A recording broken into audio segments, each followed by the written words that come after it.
Good evening.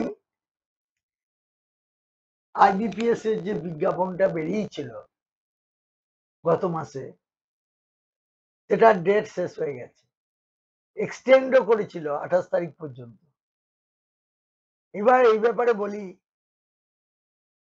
আমি একটা competition আগের মাসেও করেছিলাম, এ মাসেও আবার আহ্বান করছি প্রত্যেককে যেন অবশ্যই পার্টিসিপেট করবে, যেটা আগামীকাল আরম্ভ হবে।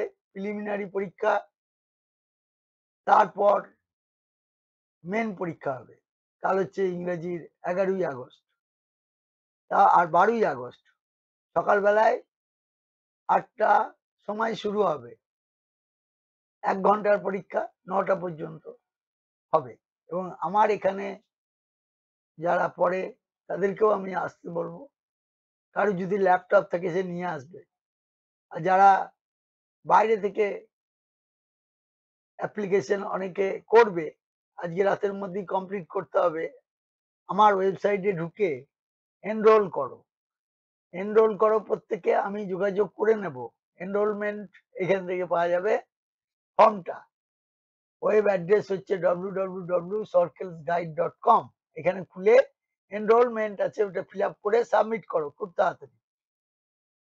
এবং প্রিলিমিনারিতে পাস করার পর, প্রিলিমিনারিতে যে কাট অফ ছিল আমি সব দেখিয়ে দিচ্ছি কি কাট অফ ছিল, সেই কাট অফটা পেতে হবে।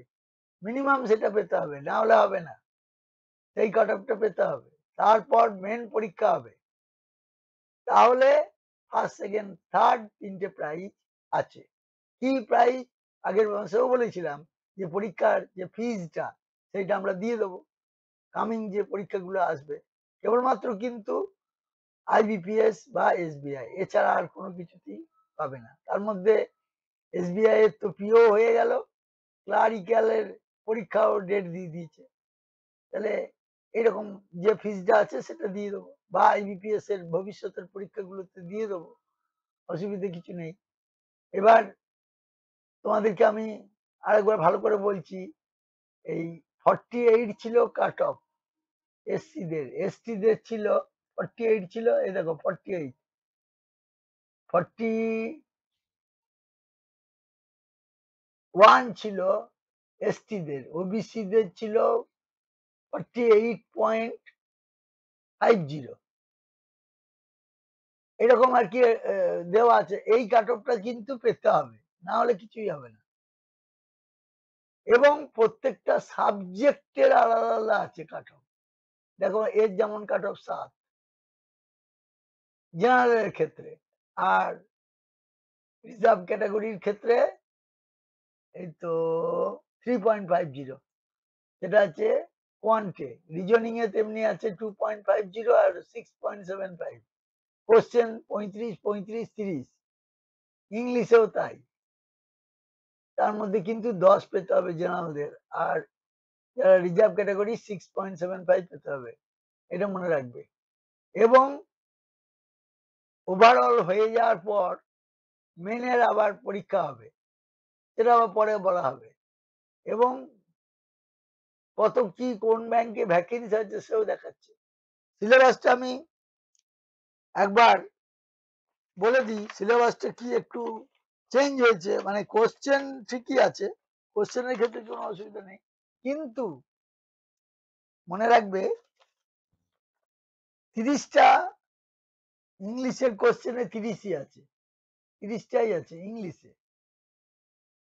আচ্ছা, আর অঙ্কে 35টা কোশ্চেনে 30 নম্বর আছে। নাম্বারটা কিন্তু 35 থাকলেও 30 নম্বর, এইখানে কিন্তু লক্ষ্য রাখতে হবে। এটা যদি আমি ইংলিশ বলি ই দিয়ে এক্সপ্রেস করছি। আর পরেরটা তোমার কোয়ান্টে 35টা কোশ্চেন আছে, কিন্তু নাম্বারটা একটু কমিয়েছে, 30 নম্বর করেছে। আর রিজনিং এ তেমনি বাড়িয়েছে, রিজনিং এ 35টা কোশ্চেনে 40 নম্বর করেছে। আমার এখানেও এরকমই থাকবে, অসুবিধা কিছু নাই। তোমরা এক্সাম 2 সাইডে ঢুকে আমি লিঙ্ক টিঙ্ক সব দিয়ে দেবো। ফার্স্টে এনরোল করো যারা বাইরে থাকো, অসুবিধা নেই। তারপরে আমি তাদের সঙ্গে যোগাযোগ করে নেবো। আজকের মধ্যেই কিন্তু অ্যাপ্লিকেশনটা করে ছাড়তে হবে। কালকে সকাল 8টার মধ্যে আমি একবার দেখে নেবো কারা কারা আছে, তাদের সঙ্গে যোগাযোগ করে লিঙ্ক দিয়ে দেবো। আর পরশুও আছে, মঙ্গলবারেও আছে। মঙ্গলবারেও তেমনি ৮টা থেকে আরম্ভ হবে, ১ ঘন্টা লাগবে ৯টা পর্যন্ত। কিন্তু সোমবারের যে পরীক্ষাটা আছে সেটা মঙ্গলবারে কিন্তু হবে না, সম্পূর্ণ আলাদা পরীক্ষা হবে। এটা কিন্তু মনে রাখবে। ঠিক আছে।